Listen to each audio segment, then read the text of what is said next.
Good afternoon and welcome to On the Precipice of Greatness, the future of Baton Rouge entrepreneurship, our final panel for BREW. So exciting. I'm Wendy Overton with Nexus Louisiana, the primary producer of BREW. Every year as BREW comes to a close, we conclude a look at the future of entrepreneurship in our community. As we commemorate the end of one decade and look forward to the next, this conversation is more important than ever. What are the hopes and dreams we share as a city and statewide entrepreneurial community? What shared vision drives our leaders? And what type of future can we collectively band together to create? As a community of leaders in entrepreneurship, it's necessary for us to answer these questions and more to ensure we enter the new year and the new decade with our collective best foot forward. So don't forget, tonight is the high stakes pitch. So this is not the end of BREW, but close out your BREW 10 panel experiences with an exhilarating, optimistic, forward-looking discussion about some of the most exciting things ahead for Louisiana entrepreneurship, along with unique challenges we need to overcome to realize our ambitious goals. Our moderator today is Stephen Loy, Executive Director of the Nexus Louisiana Tech Park. Stephen, I'll let you introduce yourself and then the panelists. Stephen, take it away. Thank you, Wendy. As Wendy mentioned, I'm Stephen, the Executive Director of Nexus Louisiana Technology Park. We are a space for entrepreneurs, both here in the Baton Rouge area and in the state of Louisiana. So if there's something we can help you out with, please contact us at latechpark.com. You know, we've been talking for 3 days about entrepreneurship. It certainly is the soul that's within us here in the Gulf Coast. Of course, when you think of South Louisiana, you think of food. Our food entrepreneurs date back to hundreds of years with the longest running family-owned restaurant in New Orleans. We have a new kind of restaurant just down the street from where I am on Florida Boulevard, made all of shipping crates. And our very own community coffee started at the SO gates, now ExxonMobil, giving coffee to Exxon employees. But our entrepreneurs don't just open restaurants. Wealth is created here through entrepreneurs working in the oil fields and supporting industry. Our students at LSU, Southern, and BRCC have started businesses thanks to the infrastructure they have there. Think Woolly Threads and Kolache Kitchen. Our artists and musicians have made a name for themselves the world over. And the Tech Park, Nexus Louisiana Technology Park, where I have been for the past 10 years or so, has helped put together companies like Trace Security, King Crow Studios, and Agelify, and many others. But that's today and yesterday. What about tomorrow? And that's what we're going to talk about today with our 3 speakers. I'm going to let each one of them introduce themselves. First, I'm going to start with Ben. Ben, welcome. Thank you for being part of this. Tell us a little bit about yourself. Thanks, Stephen. Thanks for having me. My name is Ben Marcel, and I'm a lifelong entrepreneur. It started back when I was 12 or 13 years old, and the internet was just coming out. And I started a business that taught teachers and other business professionals how to use the internet. How far have we come since that time? Currently, I'm the founder and CEO of ToraPath Technologies. We're a managed IT services and digital marketing agency. And I also am proud to have a Code Ninjas franchise location that we opened back in June on Segan Lane, where we're teaching children how to code by building video games. Great. Thank you, Ben. Chris? Good afternoon, and thanks for having me. Chris Tyson, CEO of Build Baton Rouge, Baton Rouge's redevelopment authority. I also have an entrepreneurial background. It's one of the many phases of life that I've had. I used to have my own consultancy with my best friend doing youth and young adult marketing and advertising in Atlanta, and again in a previous life. Now I've spent the last 3 years rebuilding our city's redevelopment authority, which has been an entrepreneurial venture in and of itself, and really helping us to understand what equitable development means for Baton Rouge, and then thinking about how we envision an improved and transformed Baton Rouge that kind of sets the preconditions for economic growth, innovation, and the next generation. So excited to talk with you about all of that today. Great, thank you, Chris. Kasra. Hey, thanks, Stephen. My name is Kasra Khalili.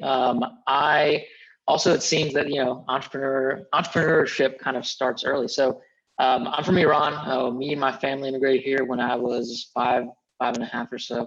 And I grew up in businesses my whole life, but not the kind of entrepreneurship where it's the dream. It's just the necessity, you know, out of need of needing to build for yourself. So having grown up in that, I found that kind of passion just leading me.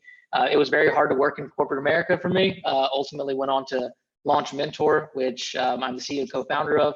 I'm also here in town, the chapter director of Startup Grind. If y'all have known of us, we are a global community of entrepreneurs, bring in an entrepreneur, a leader for monthly fireside chats to share those experiences with others. And and then outside of that, you know, you continue to kind of expand in writing. So writing my own book, and hopefully that'll be out soon as well. Great, thank you, Kasser. Mary Ellen, I see you're on here. Are you going to be joining us? I am here. Okay, good. Stay back and like I tend to turn it off like when I'm not the person talking, so I can listen to them and not look at myself. So yeah, I'm Mary Ellen Slater, and I'm the CEO and founder of RepCap, which is a B2B content marketing agency. We're based here in Baton Rouge, but we were a decentralized, fully remote team before the pandemic made it cool. And my story is a little bit different. I did not see myself as an entrepreneur growing up. I guess I'm the most corporate person here. Like I spent the first part of my career working for the Washington Post, where I was a financial editor. And then I also wrote a career advice column. And then from there, I went to another company called SmartBrief, where we produced custom email newsletters. Again, still very corporate environment, very DC. You know, I actually had suits then. And so I've had my business now for, 9 years, a little over 9 years, but I did not picture myself as an entrepreneur growing up. Never thought that's what I'd be. Thought I was just going to be a writer. Great. Okay, great. Well, I'm glad that you're here today. So the topic today obviously is the future of Baton Rouge entrepreneurship. And when we think about that obviously the whole week we've spoken about some of the challenges that we can have starting your own businesses with funding, trying to get mentors, Kasra, to try to help you along this walk. So if I had to just say, just to throw this first question at you in general, Ben, when you think about 2021 and the future of entrepreneurship, where do you think this city, our community, will be in 5 years from now? Well, I'll start by saying that a lot of us had a great opportunity last year to help shape and prepare for our future. Myself included, from March to June, I was sitting here at my home office and I was putting pen to paper, trying to develop a plan for what the future looked like. I had a lot of other business owners, both clients of ours, as well as people that just reached out for help, that were doing the same thing, developing that strategy. So I think there's a pretty high level of optimism going into this year and going forward. And it's really, have we identified the opportunities out there? How can we both innovate by creating something new, or innovate our existing businesses to work smarter and faster than we did prior to this, and planning for that future? Yeah. And Chris, I know that y'all actually have a project coming up. I mean, your future is a little bit, because of the grant and the project that you have coming up, is a little bit more concrete, but tell us a little bit about that and what it will do for that area of Baton Rouge. Well, we are working on advancing the Plank Road Area Master Plan, Corridor Master Plan, which we've been working on for a few years now. We'll continue working. We continue our work around the Electric Depot development and on Government Street and the Ardendale development. All of those are at various stages and have developments going on. We're really excited about that. When I think the next 5 years for Baton Rouge, I hope through our work we're able to model the type of urban innovation that we see in other cities where we also see vibrant entrepreneurial cultures, and understanding that those things are linked. Right now, many people would lament that Baton Rouge is a tale of two cities.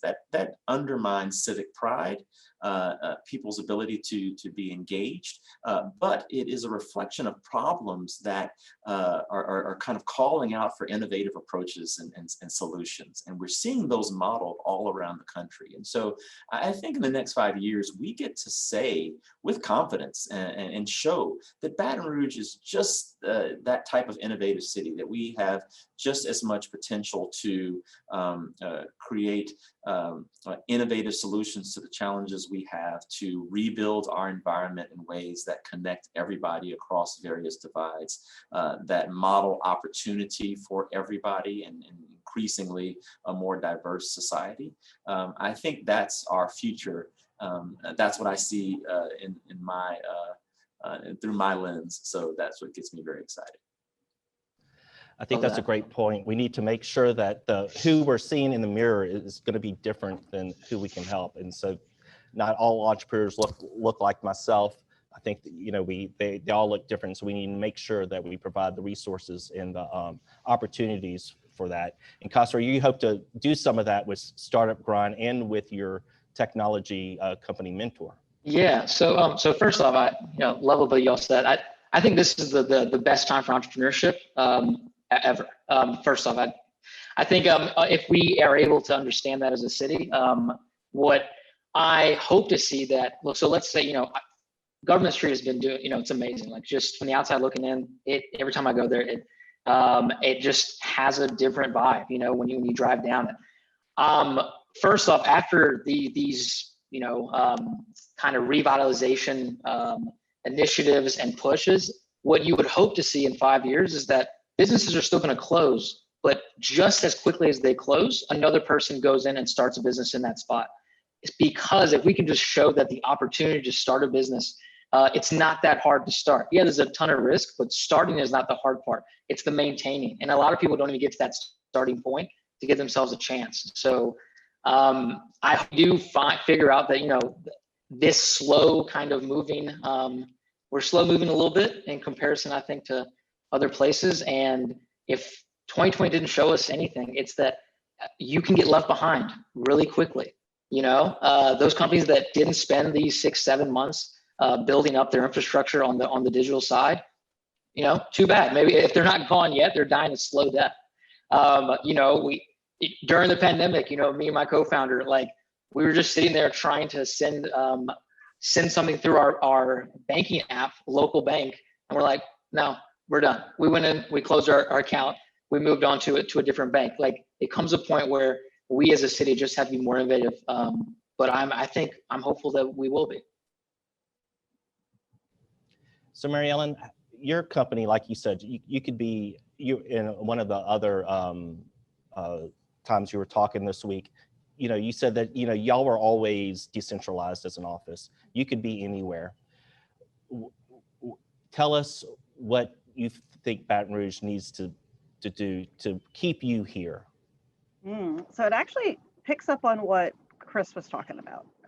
The thing that tempts me to leave, the thing that makes it pretty much impossible for me to recruit the people that I need to come live here, is it has to do with the culture, and it has to do with the way Baton Rouge, there's it really is, it's two cities, right? And it's two cities in a lot of ways.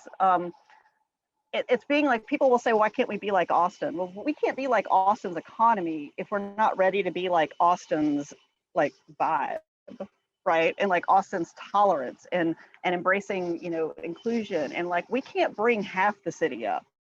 You can't do that. You got to bring the whole city up. So there's no, when I look at the development patterns of money, I'm excited about the project that you're working on, Chris, because otherwise I see all this money flowing to a floodplain down south. It's like in the southern part of the parish.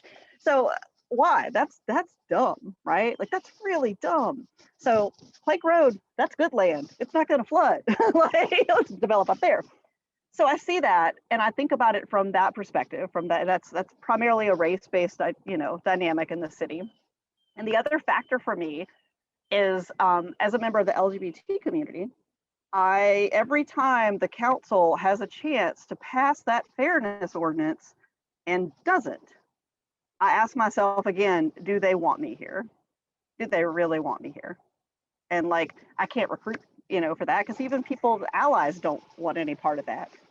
So those are the things that I think are actually the biggest challenges. There's a resistance to change, or even like Khosrow was talking about how awesome Government Street is. Well, I live 2 blocks over from Government Street, and I'm excited about that project.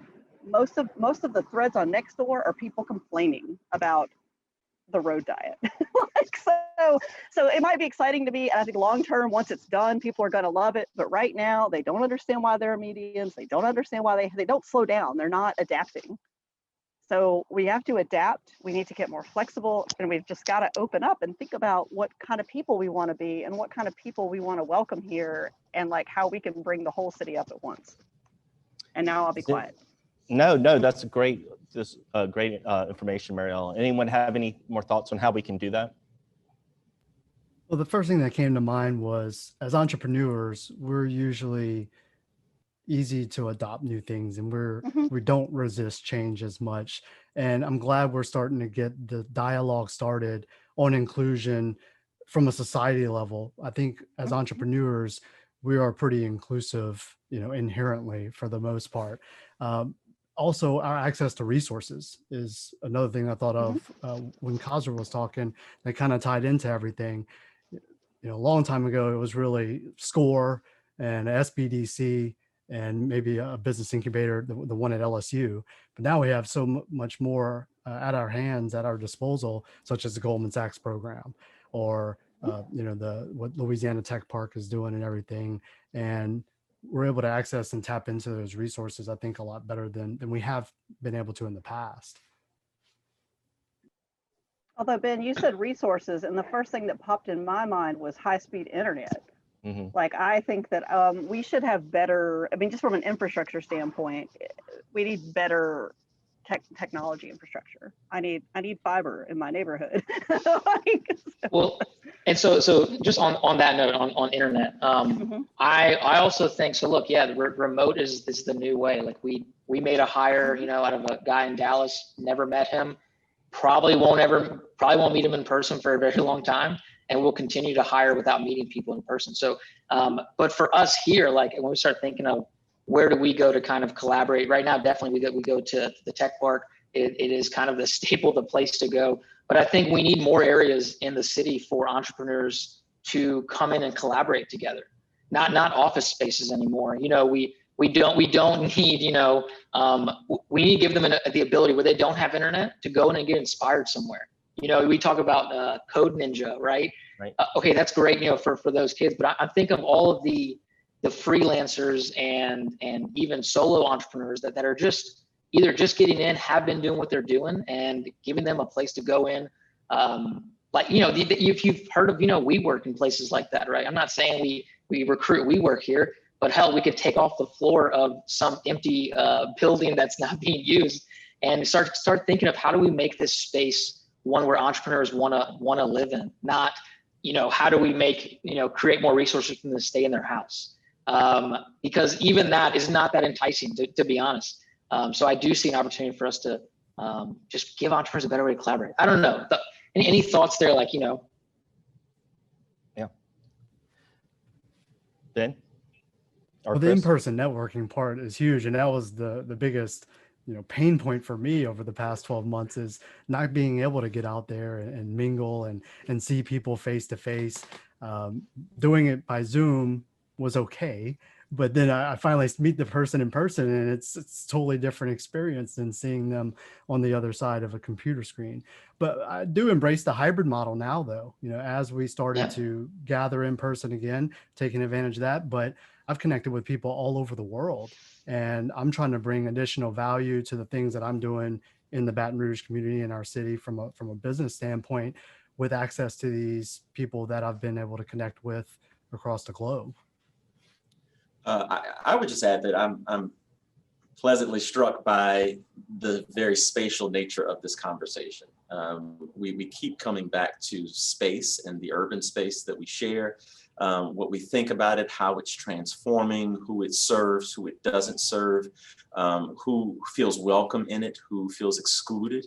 And that is underlying the decisions that creative entrepreneurial people make when they choose a place to be, and that place, it connects to, Ben's comments about where do I go to meet people, Cosworth's comments about how can I be in community with other like-minded people that we can kind of have, what economists say are those agglomerative benefits of when we all get together and are exchanging relationships and ideas and energy and what have you.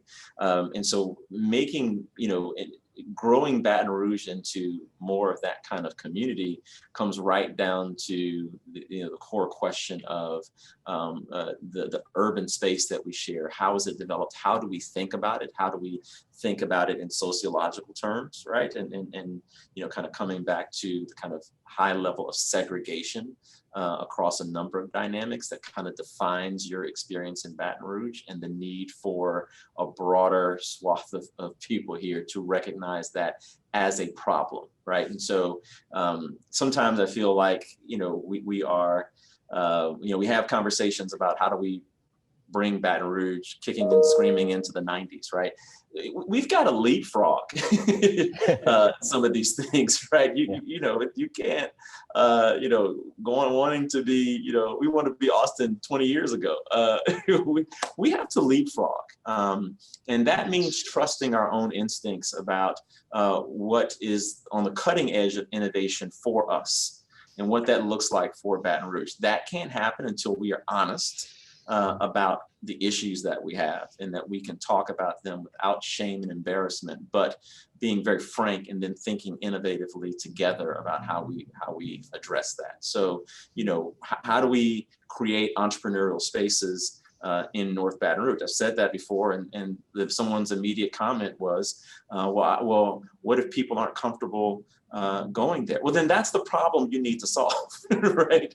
Then let's talk about why they aren't comfortable, and all of those things, things that we want to support and we think are legitimate, or do we want to push on and really challenge people? And if it's about being comfortable in something that's not working, or that something that people are being repelled from, right, then maybe you need to be uncomfortable in a new paradigm, right? Mm-hmm. And so maybe your discomfort is necessary for growth. Those are the types of things that we need to have. 100%. Start getting uncomfortable. And you want to talk about the future, like they did a report, I think it was from 2010 to 2018. There was not a single year where we had more businesses start. Every single year there was less businesses starting.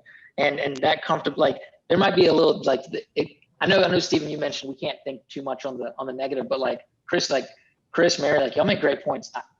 I'm not waiting around for 10 years for like the bridge isn't going to keep me here. Like, oh, when the next bridge comes, or this one road. Like, no, like I think that might be it right there. Like we have to, over the next few years, figure out how do we do something in 1 year that equates to the progress of 5, and be willing to risk it. And again, just like in business, like we got to take that leap collectively, realizing that we're going to have 20 initiatives going at one time, and we're going to have 13 that don't work, and that's totally okay.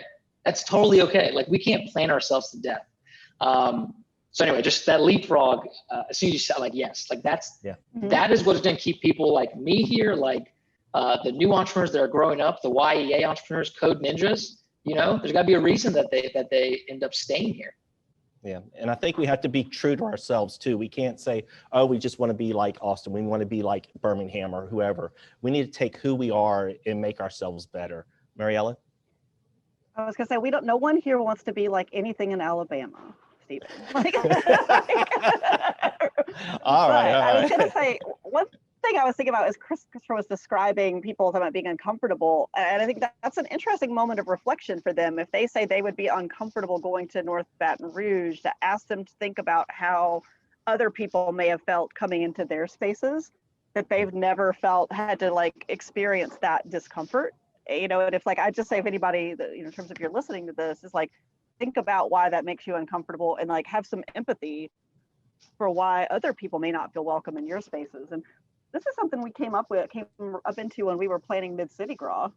Like that crew we set out to make that. This is where I had to be entrepreneurial in a nonprofit, right? So everybody had talked for years about wanting to have a parade, and a Mardi Gras crew in Mid-City.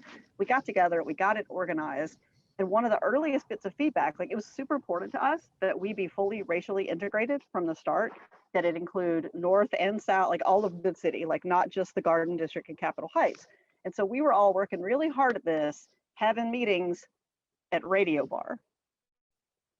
And we got some feedback from somebody finally that was like, you know what, that bar is not really like, that's why people weren't coming, and it was like, well, okay, well, where should we go? Like, tell us where we should meet you. And so that was something that we had to hear that, like, and we were just going on along and thinking we were doing great. And Radio Bar is a fine bar, but not everybody is comfortable with Radio Bar for a variety of reasons. And so we had to stop and think about that and adjust our physical place that we were meeting so that we could have the kind of organization that we wanted to have. And that wasn't a small thing. Like, it really wasn't a small thing. And that's a good Place point. matters. Yeah. And I just want to let the audience know, if you have a question for our panelists, please put it in the Q&A section as well. And have a lot of smart people here, and I'm sure they know the answers to all of your questions. But I think you're right, Marilyn. You don't grow, whether it's physically or emotionally, unless you make yourself uncomfortable. That's why we go to gyms and pump iron and hurt the next day. That means that you've grown. And I think we need to do it in a little different manner, but something similar like that for us to go and to grow. Kasra. No, I mean, so if I can move slightly from that, is that everyone that we're trying to bring along for the ride, and I think if there's anything, and I keep going back to Code Ninja's YEA, there's anything we can do is start showing young people how to start businesses and how to do it extremely quickly. We need so this my personal view, we need to burn the business plan. Like, forget the business plan and show them how to set up a website, an email, a pitch deck, how to put it all together in a weekend. We're so we don't business plan people like into thinking that they can't run a business, and so. And I say this because even though we can teach entrepreneurship, it does have to start in some ways early. So I have a friend who is trying to move up. We were at Mid-City Career Garden yesterday, right? We're talking about his role, how where he's trying to go to be a CFO for where he works, and he was expressing his frustrations. I'm like, why don't you just offer part-time CFO work? And he's like, you can do that? I'm like, yeah, you can do that. And as we start getting into it, then it just that the wall after wall he put up on all the reasons that he couldn't do something, like offer part-time CFO work to startups, to new businesses, and do it remotely from his house, on these subscription tier basis, and start building clients, or at least learn about it. That's not the mindset we grew up in. I grew up in a school where everyone was talking about great jobs at Exxon, like it's there for everyone. It's not. I think we have to just talk differently about entrepreneurship, and help people start much quicker. Not just we drag it and we put way too many barriers up, or at least we give that impression, and it doesn't become very appetizing. Yeah, I have a definitely similar agree with story. that. Yeah, I was just had a similar story when I 20 years ago, kind of stepped out on my own for a bit between undergrad and grad school, and started my own business. My first two clients, and ended up being major clients, I did pro bono work, and I offered my services. And in one client, they liked it so much they went back and tried to, found money to pay me. And so I would certainly, if I was advising anyone out there, network a lot. I mean, the one contact that led to that opportunity, I read about in the paper, in a magazine. I tracked the person down, and this is 2000, so I'm not using Google. And I tracked the person down and asked politely, look, can I just get an email to talk to this person? I don't want to seem like a stalker. And that person gave me some time, and they were like, look, go put yourself out there, call these people, they need help. And you know, they probably can't pay you right now, but you know, that's that. So I would just urge people, and I'm sure you hear this in a lot of entrepreneurial talks, but you really have to be aggressive and creative and put yourself out there. You never know what doors are going to open from an opportunity. And you certainly have to feed yourself and keep your lights on, but there is tremendous opportunity in things that may not appear at the outset to meet your compensation needs, but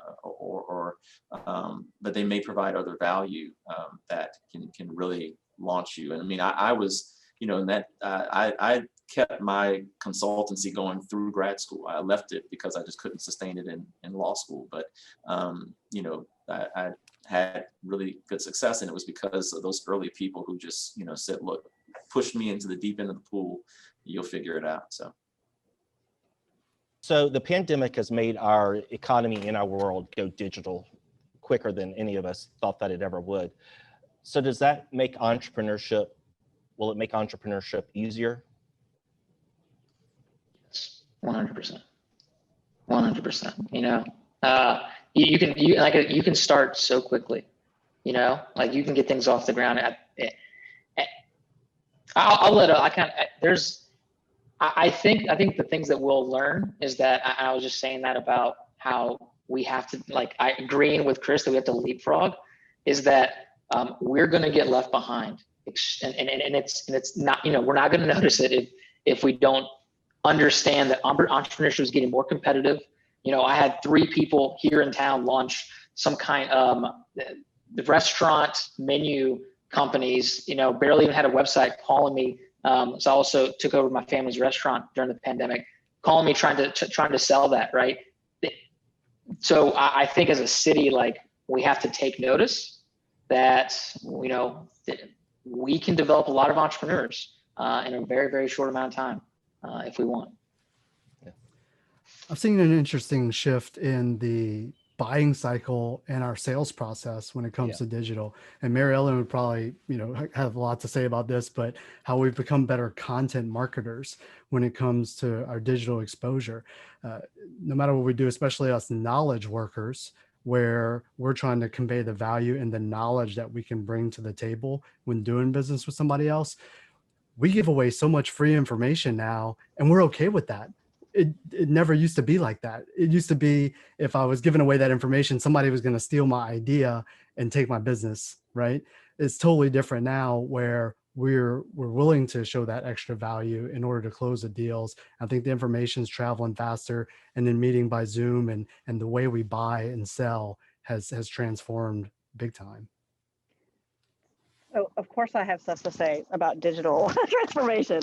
And we really did make big leaps, right? Like things that we didn't think it was like, this is the future we knew was coming, but everybody thought that it was the future until the future was right in our face. And I think it's going to be more complex than just right now dealing with I'm shifting over, now I do a Zoom meeting instead of an in-person meeting. Like, where I've seen really interesting things happen. Like, we have a client who has always done remote selling.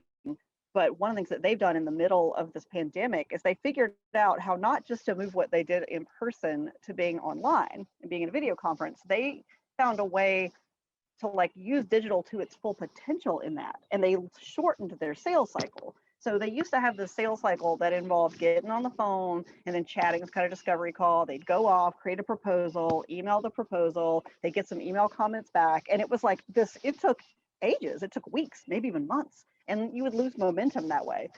They now do this great pitch, right? And it's video conferencing, and they work on it with the client. Once they get that buy-in going, they collaboratively create the proposal in that call. And then everybody has consensus, and then it's just paperwork. And they have shortened their cycle. I think he was telling me they went from anywhere from 8 to 12 weeks to from start to finish 2 weeks. And these are high value sales, but they do it together. That's how digital, that's the real power of digital, there was already so much trust and preparation that went into before they got on that call, but that's digital transformation. Mhm. We so on that digital transformation, we had a vendor come to our restaurant. They contacted me. We worked out said, hey, these are great. Let's meet, and I'd love to meet you. So we meet, and they give me this 6-page packet to fill out to start. And I'm like, what do you want? Are you gonna sit here while I finish it? They're like, no, just like, scan it, or, just email me or like mail it. I go, I'm not gonna do any of that. Like, she laughed, and I'm like, I'm not like, and it could have seemed rude, okay, but that person has come back multiple times checking on the packet, and I've told her multiple times, make it PDF fillable. She's like, well, I don't think our team does that. I go, look, I think y'all can figure it out. No, but I think it's a harsh reality to share with someone, saying like I'm not doing it because I'm rude. I'm doing it because I only show up once a week to write checks, and I only write 3 checks. I don't want to write a single one more. And I'm never going to buy a printer ever. Okay. And I'm not going to buy more stamps or envelopes. I'm not going to do it. So if you can do this for me, like, we can have a really great relationship. All you have to do is make this and learn. I think if we, if people take some time to themselves at home and like, think of, if you're starting a business, figure out how you can do it without leaving your laptop. Like, the majority of it, unless it's a physical thing. Like, if it's anything that has to be pen to paper at all, and you haven't put it into the computer, you should do it now. Like, you should do it now. Otherwise, you're also restricting where you can actually go sell to be frankly honest. So what I would add to that, though, that's dragging if they go get on PDFs, that's dragging them into the 90s, right? So dragging them into 2021 is like, when I go into my CRM and I see a name, like if I went to add you into my database, I have a button that I can push that is going to autofill all those things about you into my CRM. Like, and it's pulling from Dun and Bradstreet and all these other things. So like, that's where, and then I want to double check it with you. Right. But like me getting on the phone and going, is this right? Is this right? Hey, I'm going to send this to you. Like, there's no reason for anybody to fill out a PDF, to fill out that form in 2021. Yeah. We need to make it as easy as possible for somebody to buy from us. And we need to strike while the iron's hot. That's the main 2 things. Or like another example of that is I had the good fortune this past year of meeting the man who invented the Net Promoter Score. So those of you who are in marketing or any sort of customer service, like, I about died. I was like, really, this guy? Like, so, and I was able to talk to him about it and about his new business. And like, he has moved past the idea of collecting all that data about people to determine if they're going to be a promoter. What he looks for now is ways to predict if they were going to be a promoter. And I asked him, like, okay, what data are you using? Using like social signals and all that stuff. And he was like, no, I don't even know that you need that. All I need is the data already inside the company. Yeah. And I can predict that. Like, okay. Yeah.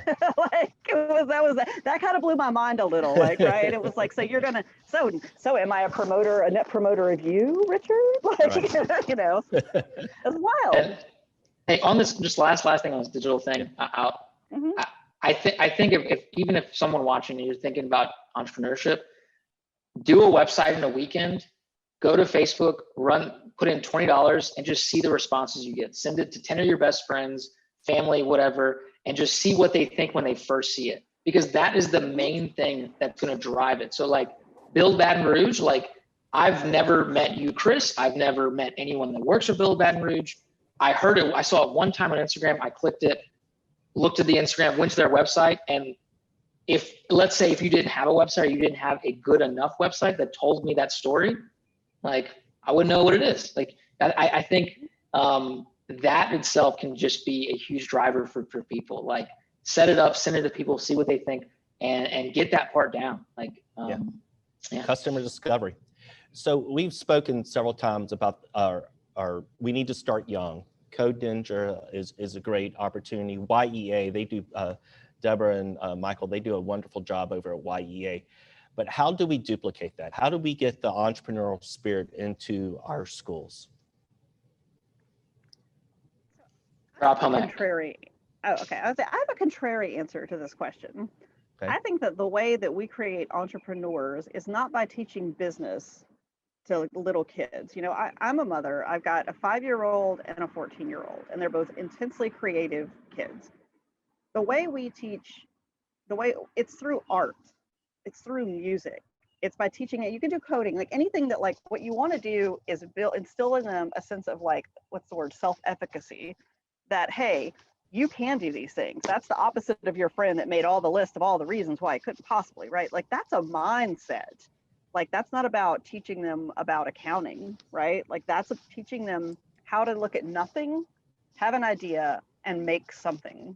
And I think this is where I think we need to be really careful about removing the arts from our curriculum. Like, I want to see more music, more visual arts, more performing arts. That's where I think entrepreneurs come from. And now I'll be quiet. Yeah, I want to co-sign all of that and extend it. I think that, you know, we you know, certainly we need the math and science skills, and where people are inclined to that and have talent, we want to support it and grow it, and I'm all for that. I think this is a both and, not an either or thing, and I think that conversation has come to at the detriment of appreciating the arts, appreciating the humanities, and appreciating the skills that come from that.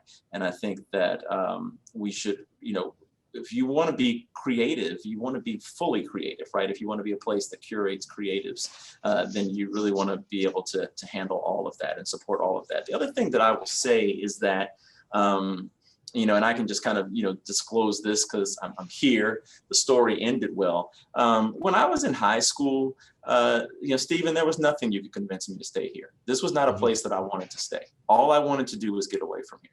I didn't think that creativity or innovation could thrive here. So if I had a business idea in my head, what I did know is that I didn't want to do it here. And this goes back to the type of community that we are. And if I knew that in high school, now I wanted to go away to school. I'm very thankful that I went away to school, and that journey brought me back. And I'm very excited to be back, you know, and I'm here with a purpose, and I love being here. But I have to understand that journey, and I know that that's happening in the minds of other people here. And so again, it goes back to what is the type of community that you are creating and advancing, and how do people feel? Do they feel that they belong here? Do they feel like if they want to start something here, that this is the place to do it, or is somewhere else the place to do it?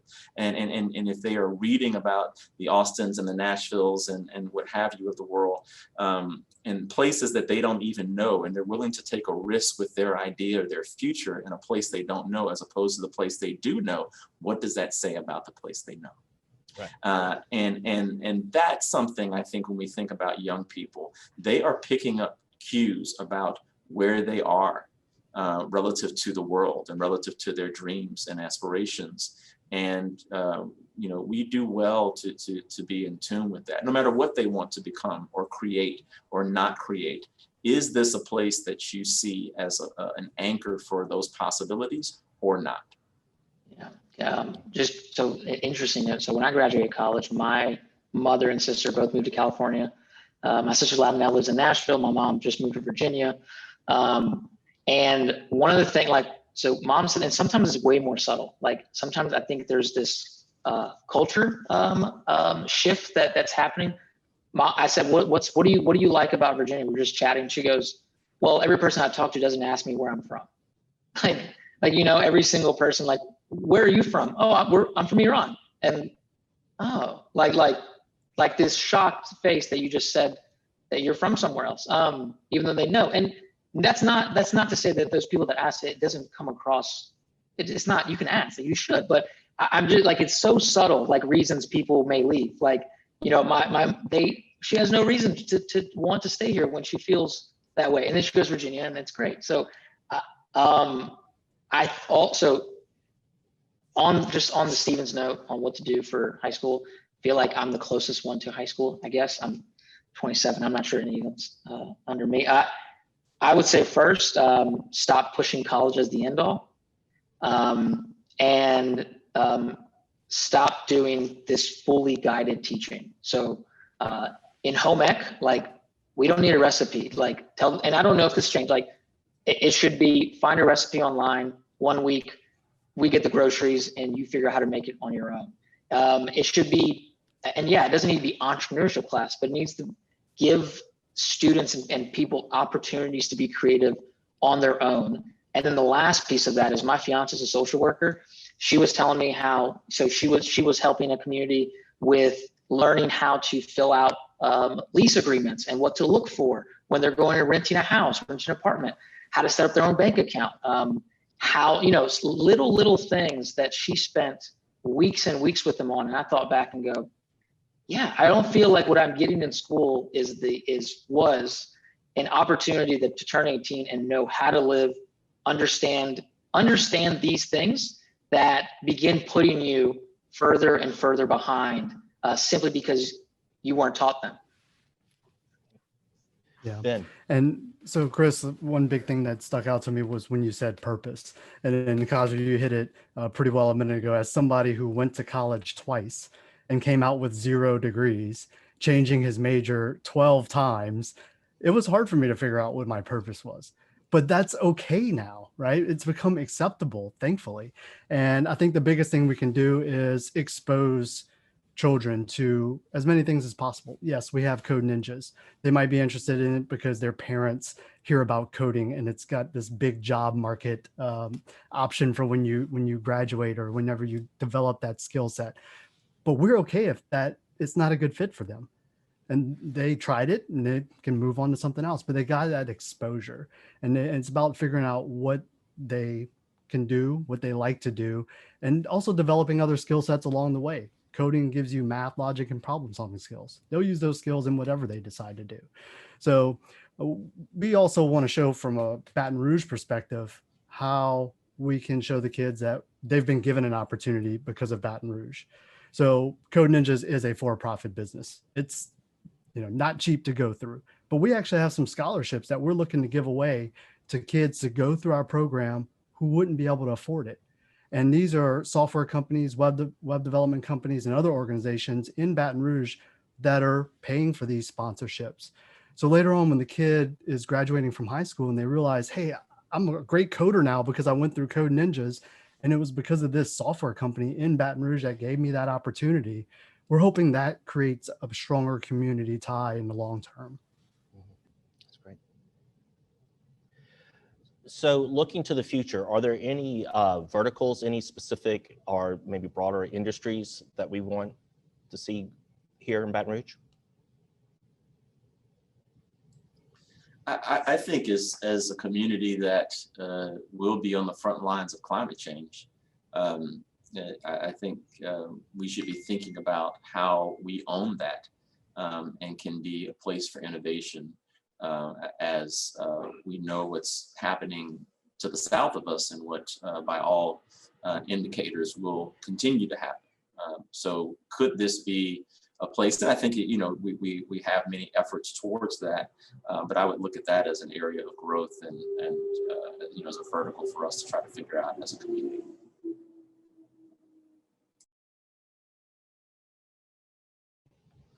That's a good one. That's a good one. I mean, I have the basic ones, right? I think we need to be more attractive for tech companies. I think we need to figure out how do we drive more investments here, for whether it be angel investing. I know we have a 25% tax credit. I think, the Kansas City has a 50% tax credit, right? Cities have whole initiatives running, they are bringing in entrepreneurs as just part of their, what they do. I mean, I don't know if you guys follow the mayor of Miami on Twitter. He is just doing it himself. He's realizing it's not always done through PR stunts. It's done through reaching out to these other entrepreneurs and CEOs and literally starting to have a conversation with them on how, hey man, come here. All of your people are no longer going to be in one spot. So how do we potentially create a hub for them? And I'll give you an example. It's like Dropbox. Dropbox has gotten rid of their offices. They run Dropbox studios now. So now they try to aggregate their employees into various cities across the country and then set up a studio for them. And then they go meet in there once a week, right? So we could create opportunities. I forgot what the question was. I'm honestly, I think it's, I know, sorry. It's what vertical do we think? I think tech, Yeah. I think tech is an easy one that again, like there's a very low barrier to entry for technology. So. Mary Ellen? That's a tough one. I mean, I think there are some things I want to leverage what we have here, right, in a lot of ways. So we have two fantastic universities. So I would like to see us like that have the potential to generate a lot of ideas. I feel like in that healthcare in particular.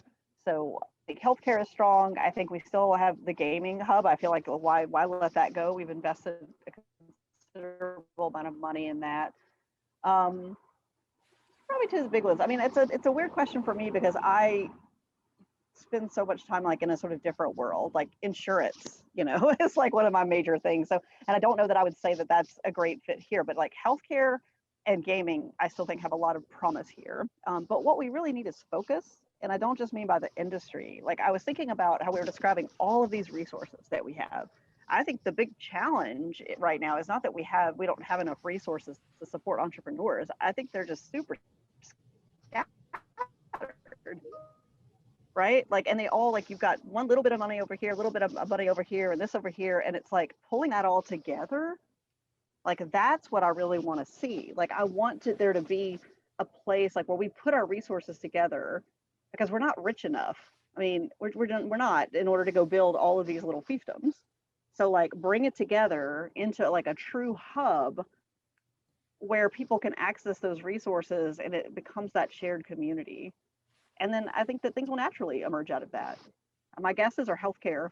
That's my big bet, as I'm guessing it's healthcare. Yeah. So my initial reaction was, I'm in the industry of helping other people. And so it's how do we play to each other's strengths? We all have our strong points and things that we're good at. I'm good at IT and IT security and digital marketing. And so how can I work well together with somebody who may be weaker in that area, but I can help them grow. So it's really about, like you said, coming together and playing to everybody's strengths is how we do that. Chris, any thoughts? Just again, I think that all of these ideas, to Mary Ellen's point, kind of building on strengths. Where do we have deep investments, and how do you expand that? How do you kind of capture what's innovative about those investments and what's cutting edge, and build off of that? I think that's a big part of our future. And then just being nimble for the unknown. We look at, obviously New Orleans has had a rebirth, post Katrina, and there are pluses and challenges, because of that, but it certainly is a place that people regard as innovative and has an energy. Clearly, we don't want that type of tragedy, but it is thinking about how are we ready for, the unknown future, and it and to build off of it for our own city's growth.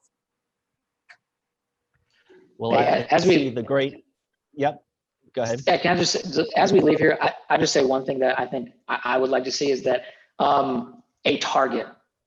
How many new startups, how many new businesses do we want to see in the city in the next year, 3 years, 5 years, so that we can all look at that target? Because I don't think anyone knows what that target is. I don't, we'll come year after year and say, hey, these things are great.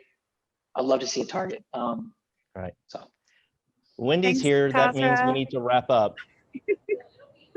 Yep, sure is. Thank you guys. Thank you, Stephen, and all of our panelists. Yeah. That was a Thank you. fascinating discussion, and I loved hearing the ideas and the debate and insight. It was great. So I'm so thankful to all of our panelists, and on behalf of Nexus Louisiana and the entire BREW crew, I do want to spend a moment to thank everyone that has helped make BREW 10 a reality. Our panelists, moderators, speakers, and partners. And I also want to thank all of our attendees and participants. I hope you got value from the sessions today and this week, and that you leave inspired, encouraged, and determined to take action on your dreams and goals starting now. If you need it, there's help along the way via services available from entrepreneur support organizations such as Nexus Louisiana, where Stephen and I work, and its peer organizations that are throughout the city and the state. We want to see you thrive. So let us know how we can help. And a special thank you to our sponsors, including our presenting sponsor, Lucid, and our major sponsors, Stone Pigman, Baton Rouge Business Report, Resilia, and High Fidelity. BREW is not over yet, though. The high stakes pitch is tonight. It'll be broadcasted starting at 5:30 with some pre-event interviews and sideline reporting by the very awesome Power Pump girls, Raina Valla and Shireen Dawood. Then starting at 6 p.m., 3 companies, BioCade, Omnidec, and Relief, will be pitching for a shot at a $50,000 investment prize. Tune in here on the event platform to watch the excitement unfold. In the meantime, take advantage of one-to-one networking because the platform is still available until the end of the day. I'll see you tonight. Bye for now.